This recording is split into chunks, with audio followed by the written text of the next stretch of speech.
Good Holdy! Ako nga pala si Janine Villacorte at ngayon ang diskusyon natin ay patungkol sa A. Paggamit ng mga komponenteng konseptual sa araling panlipunan.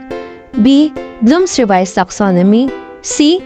Paggamit ng mga modelong pusiyasat sa pagtuturo ng araling panlipunan.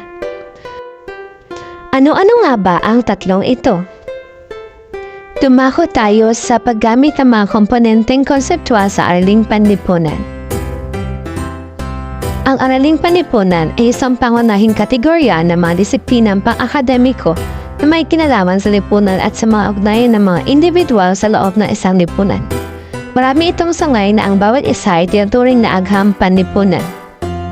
Ang mga bahagi ng agham panlipunan ay ekonomiya, agham pampolitika, heograpiya ng tao, demografiya, pamamahala, psikolohiya, sosyolohiya, antropolohiya, arkeolohiya, jurisprudence, kasaysayan at linguistika. Ang termino ng agham panlipunan o araling panlipunan ay ginagamit din minsan upang tukuyin ng ang larawan ng sosyolohiya, ang orihinal na agham ng lipunan ay tiyatawag noong ika-19 siglo. Nakatuon ang agham panlipunan sa pag-aaral ng lipunan at ang ugnayan ng mga individual sa loob ng lipunan.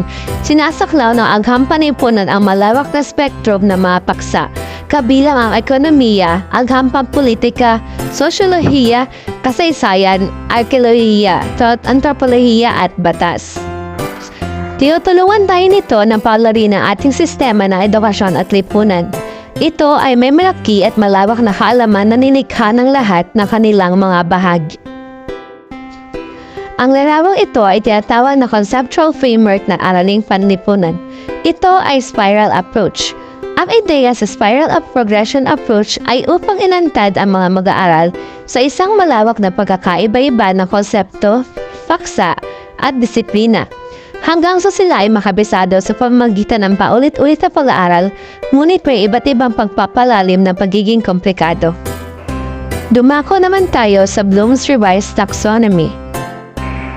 Ang taxonomy ni Bloom ay ginagamit upang tukuyin at pag-uri-uriin ang iba't ibang yugto ng pag-iisip, pagkatuto at pag-unawa sa mga tao. Nakakatulong ito sa mga guro na mag-isip at magsuri ng kanilang pagtuturo at pagkatuto ng mga mag-aaral.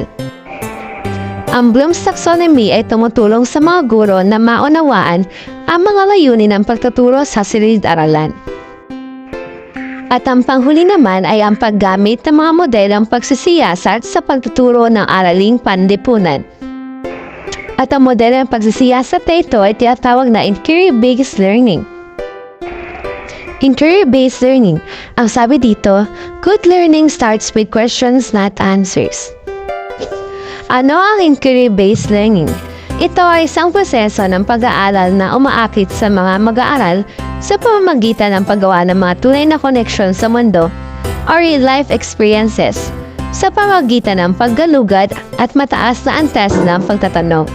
Ito ay isang diskarte sa pag-aaral na naghihikayat sa mga mag-aaral na makisali sa paglutas ng problema at karanasan sa pag-aaral. Ginagabayan sila nito na baguhin ang pagiging komplikado ng mga tanong at tinutulungan ang mga mag-aaral na makamit ang mas mataas na antas ng hierarchy. Dagdag pa, nakakatulong ito sa pagbuo ng kritikal na pag-iisip sa mga guro. Sa mga araling panlipunan na nakabatay sa pagtatanong, natututo ang mga mag-aaral sa pamamagitan ng pagsisiyasat, katulad ng mga uri ng pagsisiyasat na nangyayari sa mga klase sa agham na nakabatay sa eksperimento. Nagsisimula ang mga pagsisiyasat sa isang tanong na tinutukusan ng mga mag-aaral habang natututo sila. Pagkatapos, kumukuha sila ng mga ebidensya mula sa iba't ibang mapagkukunan upang matulungan silang sagutin ang mga tanong. Ang pag-aaral na nakabatay sa pagtatanong ay isang diskarte sa pag-aaral at pagtuturo kung saan ang mga mag-aaral ay bumubuo ng kaalaman sa pamamagitan ng proseso ng pagmamasid, pagsiyasat at pagtuklas. Kasama sa mga halimbawa ng pag-aaral na nakabatay sa pagtatanong ang mga observational na field trip, mga eksperimento sa agham, at mga proyektong pananaliksik na batay sa hypothesis. Yun lang at maraming salamat sa pakikinig. Paalam!